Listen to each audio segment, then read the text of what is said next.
నమస్కారాలండి అందరికీ. నా పేరు కమరు భాష. మాది Shri Rashtriya Chalan Ekta Mohammad national trade union 28 రాష్ట్రాల్లో డ్రైవర్ కోసం పనిచేస్తున్న యూనియన్ మాది. ఇక్కడ ఈ డ్రైవర్ మహారాష్ట్ర నుంచి సరుకు తీసుకురావడం జరిగింది. ఎరగట్లో మదనపల్లి డైలీ మార్కెట్కి మొన్న పొద్దున్నే 3:30 ప్రాంతంలో వచ్చాడు డ్రైవరు. మహారాష్ట్ర నుంచి సరుకు తీసుకుని పిఎం ట్రేడర్ మసూద్ ఆయన పేరు. సరుకు తెప్పించుకున్న ఆయన పేరు మసూదు. 3:30 ప్రాంతంలో సరుకు తీసుకొని వస్తే తెల్లారుజామున 2 చేసుకొచ్చాడు. ఒక అతను సరుకు దింపాడు. కిరాయి అడిగితే ఇంకో అతను దింపాలి కదా, అతను దింపినప్పుడు ఇస్తామని అని చెప్పాడు అతనికి. తర్వాత ఆయన ఇంకో అతను కూడా యూనియన్ సరుకు దింపుకొని అతను కిరాయి ఇచ్చేశాడు. ఆయన ఇప్పుడు దింపుకుని ఆయన కిరాయి ఇచ్చేశాడు, మీరు కూడా ఇవ్వండి నేను వెళ్తాను అని చెప్తే, సరే ఇప్పుడు నా దగ్గర డబ్బులు లేవు, గంట ఉండు అరగంట ఉండు అని చెప్పి అతన్ని వెయిట్ చేయించడం జరిగింది. ఒక రోజంతా వెయిట్ చేయడం జరిగింది.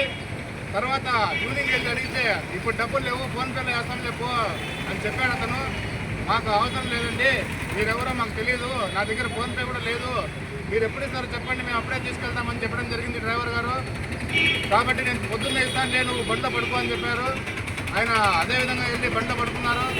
బండ్లో పడుకొని పొద్దున్నే కిరాయి ఇవ్వకుండా ఎన్నిసార్లు చెప్పాలి నీకు అని చెప్పి డ్రైవర్ మీద దాడి చేయడం జరిగింది.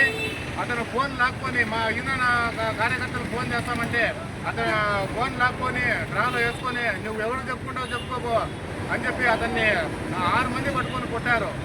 కొడితే అతను మా దగ్గరికి వచ్చాడు. మేము అక్కడ యూనియన్ ఆఫీస్లో ఉంటే మా దగ్గరికి వచ్చాడు, మాకు న్యాయం చేయమని చెప్పి వచ్చాడు. కాబట్టి మదనపల్లి యూనియన్ ఆఫీస్లోకి వచ్చాడు. కాబట్టి మా డ్రైవర్కి తగు న్యాయం చేయాలని మీడియా సోదరులు కూడా ఇది ప్రభుత్వం దృష్టికి తీసుకెళ్లాలని, ఆ డ్రైవర్లు 28 రాష్ట్రాల్లో రెయ్యనక పొగులనక నిద్రలు మానుకొని పెళ్ళాం పిల్లలు వదిలేసి కరోనా టైంలో కూడా ప్రాణాలను కూడా లెక్క చేయకుండా సేవ చేయడం జరిగింది దేశానికి. కాబట్టి డ్రైవర్లు వచ్చినప్పుడు డ్రైవర్కి రెస్పెక్ట్ ఇవ్వాలని, అదేవిధంగా ఇక్కడ పోలీస్ స్టేషన్లో కూడా వచ్చాము. పోలీస్ స్టేషన్లోకి వచ్చినాక కూడా మేము అక్కడ కంప్లైంట్ రాస్తామంటే కూడా సిఐ గారు కానివ్వండి, అలాగే మేము కంప్లైంట్ రాస్తామంటే ఏఎస్ఐ గారు చాలా దారుణంగా మాట్లాడడం జరిగింది, గొంతు దిక్కుని మాట్లాడడం జరిగింది. కాబట్టి మీడియా ముఖ్యంగా మా డ్రైవర్ సోదరులకి న్యాయం చేయాలని ప్రభుత్వం కానీ, స్టేట్ ప్రభుత్వాన్ని కానీ, హైకమాండ్ కానీ మేము విన్నవించుకుంటున్నాం.